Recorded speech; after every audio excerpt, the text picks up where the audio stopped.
My boss's daughter loves me. But I and his wife are in a FWB relationship. It's not like I ever planned for any of this to happen. Life just has a way of slipping out of control when you're not paying attention. One decision leads to another, and before you know it, you're standing in the middle of a mess you never thought you'd be part of. That's where I am now. Stuck, in the middle of something I never imagined could happen to me. I don't even know how to get out of it anymore. I work for Jim. He runs a local construction company. Not too big, but big enough to keep us busy year-round. I've been with him for 5 years. And in that time, I moved from being just another laborer on the crew to running things day-to-day on the sites. Jim trusts me, he relies on me, and he's always treated me well. I owe him for a lot of things. Which makes everything I'm about to say so much worse. It started with his wife, Lisa. I didn't go after her. I'm not that kind of guy. It just happened. At least that's what I keep telling myself. As if that excuses it. She's beautiful, confident, the kind of woman you notice when she walks into a room. But it wasn't just that. It was the attention. She gave me attention in a way I hadn't experienced in a long time. At first, it was harmless, friendly conversations when she'd come by the office, asking about the projects we were working on. I thought she was just being polite. But then, her comments started getting more personal. A compliment here, a lingering glance there. It was subtle, but it was enough to pull me in. One afternoon, Jim was out of town, checking on a job a couple of hours away, and Lisa called me. She needed help with something around their house, moving a few things around. I knew I shouldn't go, but I did anyway. I told myself it was just part of the job, but deep down, I think I knew something was going to happen. And sure enough, it did. That first time, it felt like we both just let ourselves fall into it. Like there was no stopping it once it started. She kissed me first, and I didn't pull away. One thing led to another, and before I knew it, we were in the bedroom, and nothing else seemed to matter. It was supposed to be a one-time thing, just a moment of weakness. But it wasn't. We kept it going, sneaking around whenever Jim was busy or out of town. It became our secret, and for a while, it worked. It was just physical, no strings attached. At least, that's what we told ourselves. But then things got complicated. Lisa told me she was pregnant. I remember the exact moment she said it. It was like the floor dropped out from under me. Pregnant. It wasn't just some fling anymore. Something we could walk away from whenever we wanted. This was real. This was life-changing. I didn't know what to say, how to react. I wasn't even sure if it was mine. But she assured me it was. And even though I wanted to question it, something inside me knew she was telling the truth. I was trapped. There was no easy way out of this. Jim, my boss, had no idea what was going on between me and his wife. And now she was pregnant with my kid. I could see my whole life falling apart in front of me. There was no way I could come clean to him. He'd fire me on the spot. And probably worse, Jim isn't the kind of guy who takes betrayal lightly. I'd lose everything, my job, my reputation, everything I'd built in the last 5 years. And Lisa, well, she didn't seem too worried about it. She told me we'd figure it out, that we'd find a way to make it work. But I didn't see how. As if things couldn't get any worse. There was Megan, Jim's daughter. She'd been hanging around the office more recently, doing some part-time admin work. At first, I didn't pay her much attention. She's younger than me, about 21, and she was always quiet and polite, never getting too involved in the work. But as time went on, I noticed she started hanging around me more, asking me questions, wanting to know about the projects we were working on. I didn't think much of it at first. She was just being friendly. But then it became clear she liked me, really liked me. I didn't want to encourage it, not with everything that was already going on. But Megan was persistent. She'd text me after work, send me little compliments, drop hints about wanting to spend time together outside of work. And I kept dodging her. I thought I was doing the right thing, avoiding anything that might make the situation even more complicated than it already was. I had no idea she'd find out about me and her mom. It was a week after Lisa told me about the pregnancy. I was in the office, trying to focus on work and keep my head down when Megan came in. She didn't say anything at first, just sat down at her desk like she normally did. But something about the way she was acting felt off. She was too quiet, too tense. I should have known something was wrong. But I was so wrapped up in my own problems, I didn't notice. It wasn't until later that day that she pulled me aside and told me she knew. She'd found out. I don't know how, Maybe she overheard something. Maybe she saw something. She didn't tell me how. And I didn't ask. But she knew about me and her mom. And she knew about the pregnancy. I thought for sure it was over. I thought she was going to go straight to Jim and blow everything up. My heart was pounding so hard. I could barely think straight. But instead of running to her dad, she made me an offer I never saw coming. She told me she'd keep it a secret, about me and her mom. About the baby. But there was a catch. She wanted me to marry her. Marry her. I couldn't believe what I was hearing. At first, I thought she was joking. But she wasn't. She was dead serious. She told me that she'd always had feelings for me and that this was her chance to finally get what she wanted. If I married her, she'd keep everything quiet. No one would have to know about the affair or the baby. She'd take care of everything. Make sure Jim never found out. It was like stepping into a nightmare I couldn't wake up from. I didn't love Megan. I barely knew her outside of work. And I definitely didn't want to marry her. But the alternative was even worse. If she went to Jim, it would be over for me. I'd lose my job, my future. And then there was the baby. I couldn't just walk away from that. Even if it wasn't something I planned. It was my responsibility, whether I liked it or not. I didn't give her an answer right away. I told her I needed time to think. But the truth was, I didn't know what to do. I was stuck between two impossible choices. Marry Megan and live with a lie for the rest of my life. Or refuse and risk everything falling apart. Either way, there was no happy ending. I spent the next few days trying to figure out what to do. I didn't talk to Lisa about it. I couldn't. I didn't know how she'd react. And I didn't want to drag her into it even more than she already was. She had her own problems to deal with now that she was pregnant. But the more I thought about it, the more I realized I didn't have much of a choice. If I married Megan, I could at least control the situation. I could keep my job, keep my life intact. I'd have to live with the lie. But I could manage that. It wasn't like I had to love her. It would be a marriage of convenience. Nothing more. And as for Lisa, well, I didn't know what would happen between us after that. Maybe we'd end it, or maybe we'd keep it going in secret. I wasn't sure, but at least I'd have some control over my life. If I refused, though, everything would fall apart. Jim would find out, and that would be the end of my career.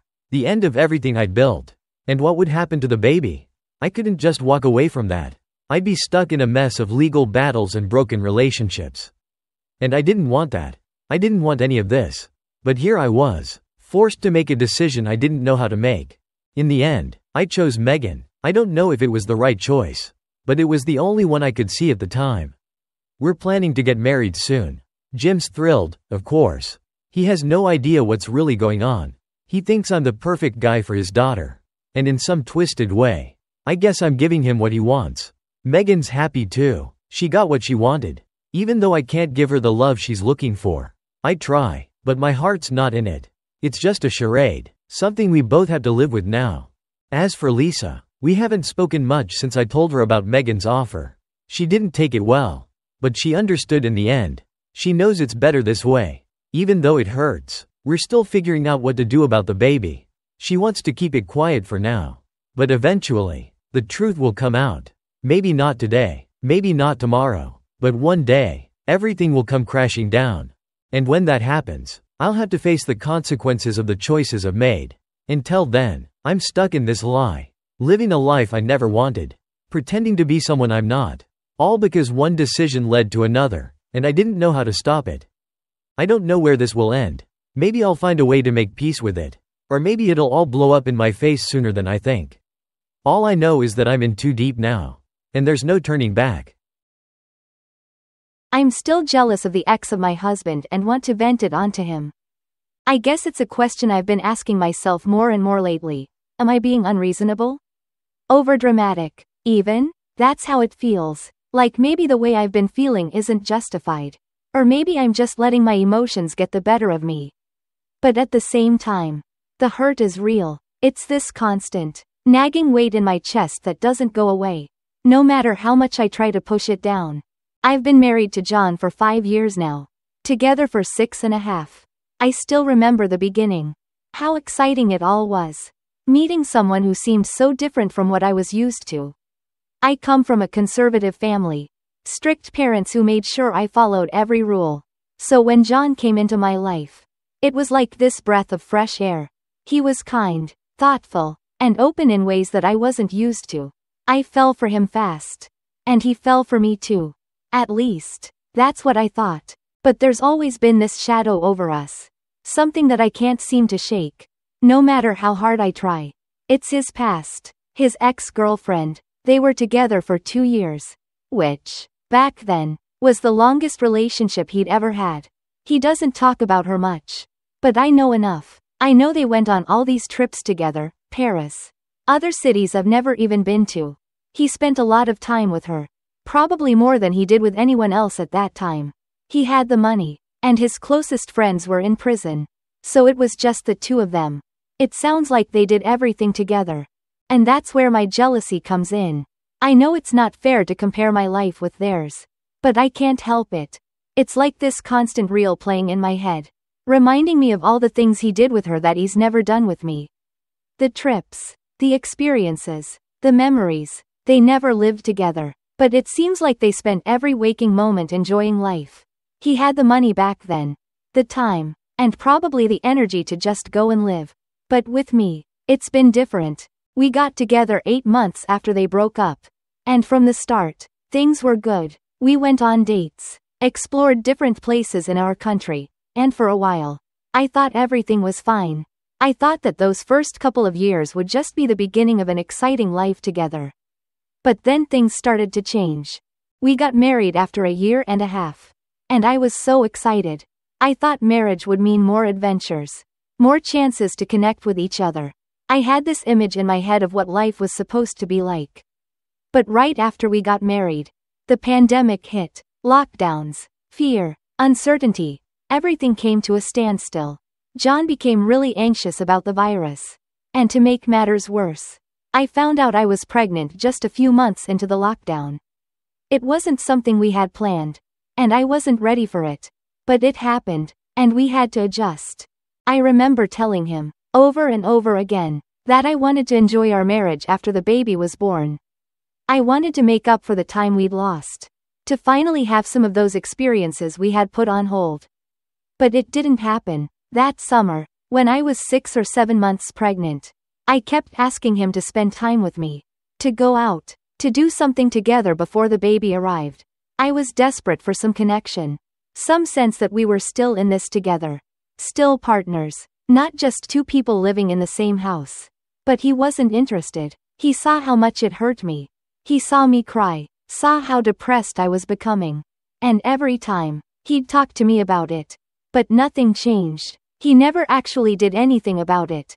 Instead, he spent most of his time with his friends. Dealing with their problems. I don't begrudge him his friendships. I want him to have a life outside of me. To have people he can rely on. But it felt like he was using them as an excuse to avoid spending time with me.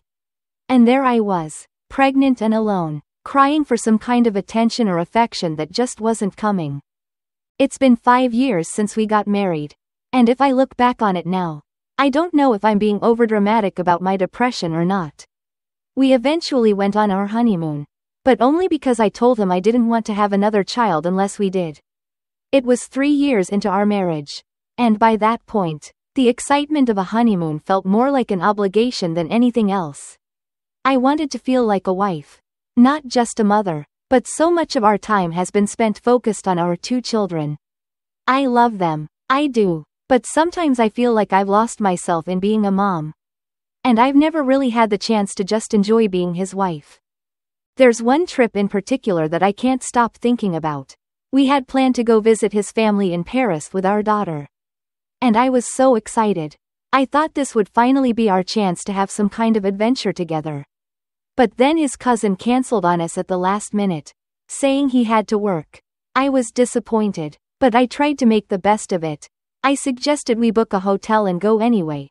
Just the 2 of us and our daughter. But he didn't take it seriously. He made excuse after excuse. And in the end, we didn't go. That's what hurts the most. I think. He went to Paris with his ex. Stayed in a hotel with her. Did all these things that I've never had the chance to experience with him. But when it comes to me, it's like I'm not worth that same effort. And I can't help but feel this deep, burning jealousy. I know it's irrational. I know it's not fair to him. But I can't shake it. I just want to feel like I matter to him in the same way she did. I want to have those memories. Those moments of adventure and fun. But all I've had are years of waiting for him to be ready. Years of watching our lives slip by without ever really enjoying any of it. We don't have money for anything fancy right now. We had planned to go on vacation for our 5-year anniversary and my 30th birthday. But money's tight. I suggested Paris again, thinking maybe this time he'd take it seriously. But he didn't. It's like the idea of doing something special for me just isn't on his radar. I know he's been depressed for over a year now. And I've been struggling too. We're both worn down by the stresses of life, by the responsibilities of parenthood and the pressures of just getting through each day. He's a good husband. He really is. He's kind. He's thoughtful. And he always wants to spend time with our family. He doesn't go out much. And I even tell him sometimes that he should. That he doesn't need to stay home all the time. But even when he does go out, it's just for a few hours at a cafe with his friends. He's not out partying or anything like that. He's always here, always present. But that's part of the problem. I think. He's always physically here, but it feels like he's not really with me in the way I need him to be. I keep thinking about the fact that we've been married for 5 years. And I feel like I've never really had any fun with him. We've spent so much of our time focused on our children and on just getting through the day-to-day grind. And I can't remember the last time we did something just for us. I see other couples going on trips, having adventures, making memories, and I feel this deep ache inside me. I just want that too. I want to feel like I'm living, not just surviving. But every time I try to talk to him about it, every time I try to express how I'm feeling, it just turns into another conversation about how hard things are, how tired we both are, how there's never enough time or money. And that's where my jealousy comes in. I can't stop comparing my life with his ex's. I know it's not healthy, but I do it anyway. She got to experience so much with him, trips, dinners, adventures, and me? I've spent most of our marriage feeling like I'm just the mother of his children, not his partner. I feel like I've missed out on so much. And I'm angry about it. Angry at him. Angry at myself for letting it get to this point. I vent it all on him sometimes. I know it's not fair. But I can't help it. I'm so filled with resentment, with jealousy, that it just spills out. I tell him how I feel. How it hurts that he did all these things with her and not with me. And I can see it in his face. He doesn't know what to do. He doesn't know how to fix it. And I don't either. We're both stuck in this cycle of hurt and disappointment. And I don't know how to break free from it. He says he loves me. And I believe him. But it's hard to feel that love when all I see are the things we haven't done. The memories we haven't made. I feel like I'm always waiting for something to change. For something to get better. But I'm starting to wonder if it ever will. Am I the asshole for feeling this way? For being jealous of his past and venting my frustrations on him? Maybe I am. Maybe I'm being unreasonable, expecting too much. But I can't help how I feel. I just want to feel like I matter to him in the same way his ex did. I want to feel like I'm more than just a mother. More than just someone he's settled into a routine with. I want to feel alive again. Like we're still capable of having fun, of making memories together. But right now, it feels like that's just a distant dream. Something I may never have. And as I turn 30, I'm left wondering if this is just how my life is going to be from now on, always waiting. Always hoping for something that never comes.